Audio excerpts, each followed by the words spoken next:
Assalamualaikum warahmatullahi wabarakatuh.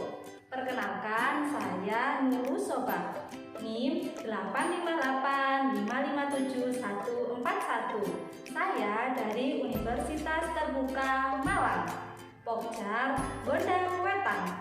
Di sini saya akan menjelaskan tentang mata kuliah pengantar pendidikan anak berkebutuhan khusus, yaitu pada modul 3 pendidikan khusus bagi anak berbakat, yaitu pada KB 2 tentang kebutuhan pendidikan dan jenis layanan bagi anak berbakat. Tujuan dari belajar modul 3 ini diharapkan dapat menjelaskan definisi keberbakatan. 2. Menjelaskan dampak keberbakatan. 3. Menjelaskan kebutuhan pendidikan anak berbakat. 4. Menjelaskan berbagai jenis layanan khusus bagi anak berbakat. Baik, disimak tentang penjelasan KB 2 berikut ini ya. Kegiatan belajar 2, kebutuhan pendidikan dan jenis layanan bagi anak berbakat. Yang pertama, kita bahas tentang kebutuhan pendidikan anak berbakat. Ada 2 kebutuhan di sini, yaitu kebutuhan pendidikan dari segi anak berbakat itu sendiri. 2. Kebutuhan pendidikan berkaitan dengan kepentingan masyarakat. Baik, sekarang kita akan membahas tentang jenis-jenis layanan bagi anak berbakat.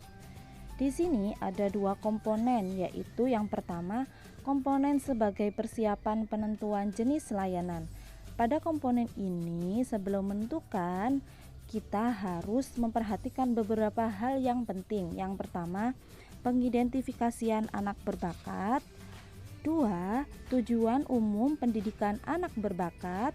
3. Kebutuhan pendidikan anak berbakat, baik itu kepentingan individu anak berbakat itu sendiri maupun untuk kepentingan masyarakat. Pada komponen yang kedua, yaitu komponen sebagai alternatif implementasi jenis layanan.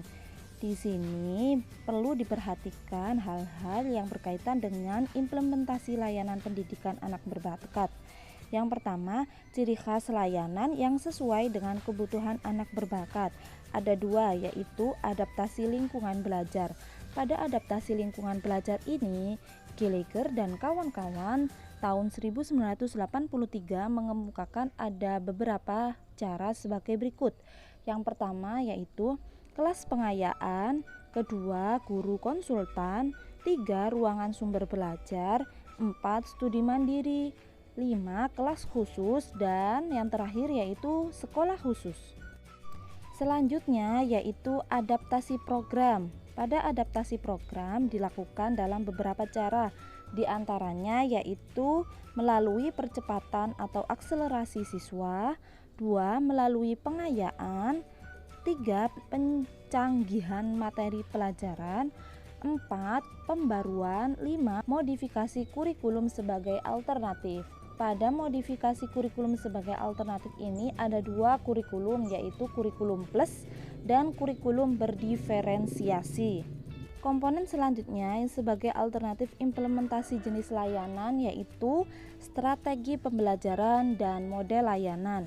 Nah, pada strategi pembelajaran ini harus sesuai dengan kebutuhan anak berbakat, sangat mendorong anak tersebut untuk berprestasi. Nah, ada beberapa hal yang perlu diperhatikan dalam menentukan strategi pembelajaran, yaitu yang pertama, pembelajaran anak berbakat harus diwarnai dengan kecepatan dan tingkat kompleksitas yang lebih. 2. Pembelajaran pada anak berbakat tidak saja mengembangkan kecerdasan intelektual semata, tapi pengembangan kecerdasan emosional juga patut mendapat perhatian. 3. Pembelajaran anak berbakat berorientasi pada modifikasi proses, isi auto konten, dan produk. Selanjutnya yaitu model-model layanan. Di sini ada beberapa model. Yang pertama, model layanan kognitif afektif, yaitu pengembangan bakat. 2. Model layanan perkembangan moral adalah tercapainya kemandirian moral atau tanggung jawab moral yang diperoleh melalui sosialisasi dan individualisasi dalam kaitan manusia sebagai makhluk individu dan makhluk sosial. 3. Model perkembangan nilai, yaitu peranan kehidupan afektif atau emosional sehari-hari seperti rasa senang, sedih, takut, bangga, malu, rasa bersalah, dan bosan. Nah, yang keempat, layanan berbagai bidang khusus. Di sini ada beberapa bidang khusus, yaitu yang pertama kepemimpinan. Pada kepemimpinan ada beberapa, yaitu kemampuan kepemimpinan, 2 hasil belajar, 3 tanggung jawab, 4 partisipasi, 5 status, 6 situasi. Selanjutnya yaitu kelompok seni dan pertunjukan. Nah, di sini maksudnya sifat-sifat pribadi khusus dan produktivitas. Selanjutnya yaitu layanan perkembangan kreativitas. Pada perkembangan kreativitas terdiri dari beberapa tingkat, yaitu tingkat kreativitas pertama ditandai oleh fleksibilitas, originalitas, serta keterbukaan terhadap masalah yang disertai keberanian mengambil resiko.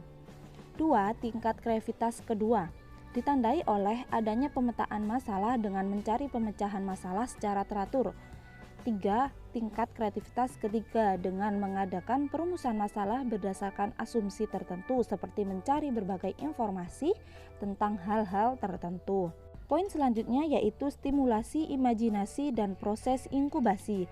Hal lain yang perlu dilakukan adalah mengembangkan stimulasi imajinasi kreatif dan proses inkubasi. Stimulasi imajinasi kreatif adalah proses mental manusiawi yang menjadikan semua kekuatan motif berprestasi untuk menstimulasi dan memberi energi pada tindakan kreatif. 2. Proses inkubasi adalah tahap berpikir kreatif dan cara mengatasi masalah, di mana fungsi mental yang tadinya digerakkan oleh persiapan yang direncanakan secara intensif, sehingga tercapai pemahaman yang mengarah pada pemecahan masalah. Poin selanjutnya yaitu tentang desain pembelajaran. Pada desain pembelajaran perlu merencanakan desain pembelajaran yang khusus. Renzulli mengemukakan bahwa langkah-langkah yang penting untuk diperhatikan dalam mendesain pembelajaran adalah sebagai berikut, yakni seleksi dan latihan guru, pengembangan kurikulum untuk memenuhi kebutuhan belajar dalam segi akademik maupun seni, prosedur identifikasi jamak, pematokan sasaran, program, orientasi kerjasama antar personil, rencana evaluasi, dan peningkatan administratif. Selanjutnya, yang terakhir adalah evaluasi. Nah, pada proses evaluasi pada anak berbakat tidak berbeda dengan anak pada umumnya. Namun, karena kurikulum atau program pelajaran anak berbakat berbeda dalam cakupan dan tujuannya, maka dibutuhkan penerapan evaluasi yang sesuai dengan keadaan tersebut. Nah, tujuan evaluasi ini adalah untuk mengetahui ketuntasan belajar anak berbakat. Pada evaluasi pembelajaran anak berbakat menekankan pada pengukuran dengan acuan kriteria dan pengukuran acuan norma. Semua manusia terlahir dengan bakat masing-masing. Bakat yang besar tidak akan ada artinya tanpa keberanian dan kerja keras. Terkadang belajar bukan sesuatu yang harus dilakukan atas dasar kewajiban dan paksaan, tapi atas dasar minat dan bakat. Sekian penjelasan tentang kegiatan belajar 2, yaitu kebutuhan pendidikan dan jenis layanan bagi anak berbakat. Semoga bisa bermanfaat untuk kita semua. Baik, sekian dari saya. Wassalamualaikum warahmatullahi wabarakatuh.